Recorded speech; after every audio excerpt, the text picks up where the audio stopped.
En este segundo vídeo vamos a analizar los elementos del clima: insolación, temperatura del aire, humedad del aire, presión atmosférica, viento, precipitaciones. La insolación es la cantidad de radiación solar recibida por la superficie terrestre. Está inversamente relacionada con la nubosidad. A más nubes, menos insolación. En España, por su latitud, se superan las 2000 horas de sol al año. Hay muchas diferencias, no obstante, de unas zonas a otras. La temperatura del aire, la cantidad de calor que tiene el aire, se mide con termómetros en grados centígrados. En los mapas se representa con isotermas, líneas que unen puntos con igual temperatura. Sobre la temperatura influyen muchos factores: la insolación, la latitud, la altitud y la cercanía al mar.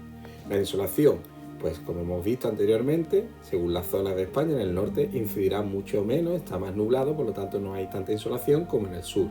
La latitud, a medida que nos vamos desplazando hacia el sur, las temperaturas van subiendo. A medida que nos acercamos al Ecuador, las temperaturas suben. La altitud, a medida que se asciende, las temperaturas bajan, una media de 0,6 grados por cada 100 metros. La cercanía al mar. El mar actúa como equilibrador térmico al tener una temperatura más constante que la Tierra. Con respecto a la importancia de la temperatura en la configuración del clima, hay que tener en cuenta dos aspectos: la amplitud térmica anual, que es la diferencia entre la temperatura media del mes más cálido y la del mes más frío, también conocida como oscilación térmica, y las heladas, que se producen cuando las temperaturas descienden de los 0 grados centígrados. Puede haber algún día de helada en toda la península, pero son más frecuentes en el interior y sobre todo en las montañas. La humedad atmosférica, que es la cantidad de vapor de agua que contiene el aire, depende de la proximidad del mar y de la temperatura. Disminuye cuando aumenta la temperatura. En España, las costas y la submeseta norte en invierno superan el 70% de humedad media anual. La niebla, suspensión de diminutas gotas de agua en la capa inferior de la atmósfera. Limita la visibilidad a menos de 1 kilómetro y puede ser de dos tipos: de irradiación por pérdida nocturna de calor del suelo propia del invierno, o de advección, que es por la llegada de masas de aire cálidas desde el sur y húmedas sobre un suelo frío. Esas masas de aire frías sobre un suelo más cálido y húmedo, como el mar, un embalse o un río. La calima, que es una bruma seca que reduce la visibilidad. Está causada por la presencia de finas partículas de polvo en las capas bajas de la atmósfera. No es raro que se produzca en la España seca durante el verano.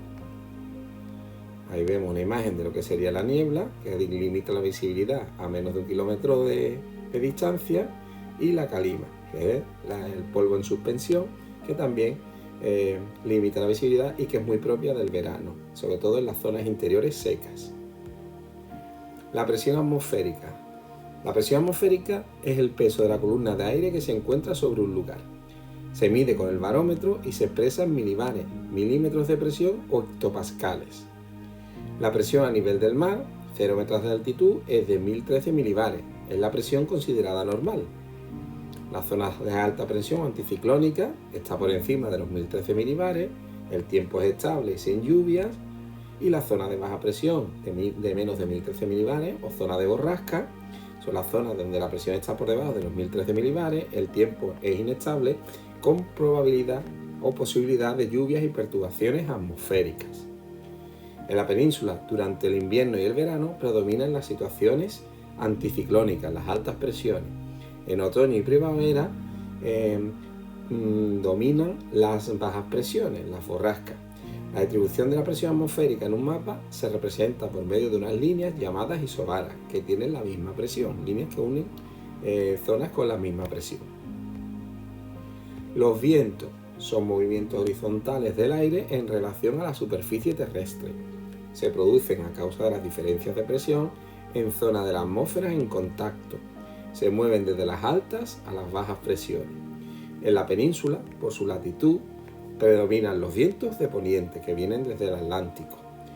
pero existen numerosos vientos locales, el cierzo, la tramontana, el levante, etc. En Canarias dominan los vientos alisios del noreste. La diferencia de presión originan también vientos alternantes, que son las brisas marinas o las brisas de montaña. Las precipitaciones es el agua que cae a la superficie terrestre procedente de las nubes, tanto en forma líquida como sólida. Están originadas por la elevación, el enfriamiento, la condensación del vapor de agua que contiene el aire.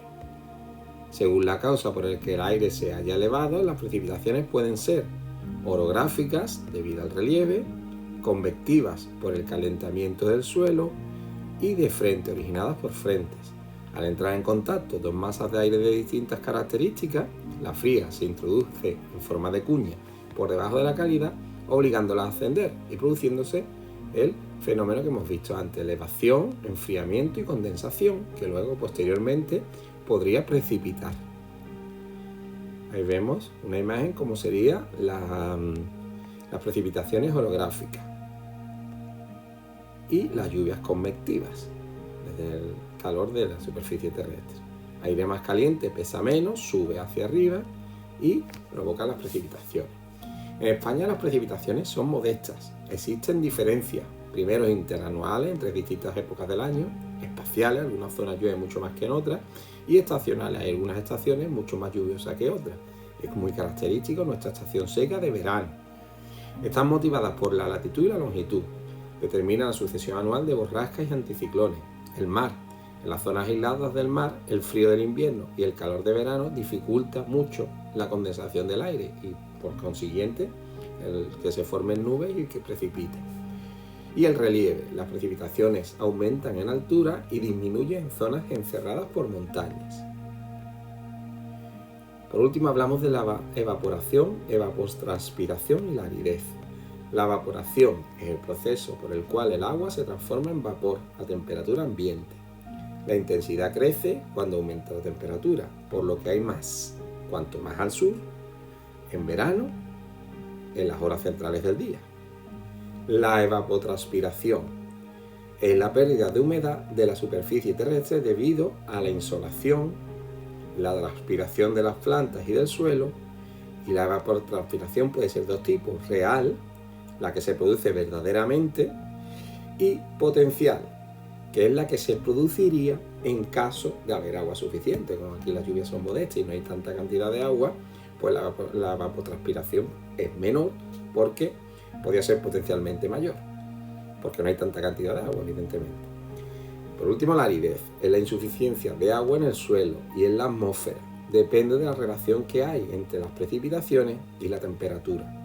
Aumenta con la subida de la temperatura y la bajada de las precipitaciones. Para calcular la aridez existen diversos tipos de índices. Vamos a hablar de los dos más importantes. El índice de Gauss, que suele usarse para medir la aridez mensual. Un mes es árido cuando el doble de su temperatura media es mayor o igual que el total de sus precipitaciones. 2 por las temperaturas en grados centígrados tienen que ser mayor o igual que las precipitaciones en milímetros. Y el segundo índice que se utiliza mucho es el índice de Martón. Suele usarse para medir la aridez general. En total de precipitaciones se divide entre las temperaturas media anual más 10. Es decir, sumamos todas las precipitaciones de todos los meses, hallamos la temperatura media de todos los los 12 meses y dividimos la total de precipitaciones entre temperatura media más 10. Y se le aplicaría la siguiente escala al resultado. Mayor de 30 sería una zona húmeda. Entre 30 y 20 sería una zona semihúmeda. Entre 20 y 10 sería una zona semiárida. Entre 10 y 5 sería una zona semidesértica o esteparia. Y entre 0 y 5 sería una zona desértica.